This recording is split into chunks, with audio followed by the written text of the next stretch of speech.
एक छोटे से गांव में एक पुरानी हवेली में एक बूढ़ा रहता था और उस बूढ़े व्यक्ति के पास एक रहस्यमय कमरे की चाबी हुआ करती थी। गांव वालों के बीच चर्चा बस इसी चाबी की होती थी। उन्होंने कभी कहा कि ये चाबी उसके वीराने कमरे की खजाने की हो सकती है। और फिर वह बूढ़ा व्यक्ति एक दिन असमय ही गांव से बाहर चला गया और लोगों को उम्मीद थी कि वह सब कुछ चाबी के बारे में बताएगा, लेकिन वह लौटा तो कुछ नहीं कहा। उसके बाद रोज गांव में एक अजीब घटना होने लगा। हर दिन किसी न किसी के घर में कुछ अनोखा हो रहा था। लोग चाबी के रहस्य को सुलझाने की कोशिश कर रहे थे। के बाद पुरानी हवेली की तरफ सबसे अधिक ध्यान गया।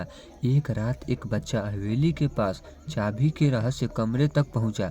उसने ताले को खोलने की कोशिश की, ताला खुला नहीं। उस बच्चे ने सोचा कि मैं सबको बताऊंगा, पर जैसे ही वो चाबी को घूम कर देखा, वहां से ध्वनि आई। बच्चे ने ध्वनि सुना और डर गया और वह बेहोश हो गया। और जब उसे होश आया तो वह देखा कि मैं हवेली के अंदर रहस्यमय कमरे में हूँ और उधर कमरे में चुड़ैल रहती थी और उसे देखकर फिर से बेहोश हो गया। इस कहानी का संदेश यह है कि हमें कभी कभी अनजान खतरे से जुड़ी हुई चीज़ों में बहुत सावधानी बरतनी चाहिए। जितना कि हमें लगता है वो हमेशा वैसा नहीं होता।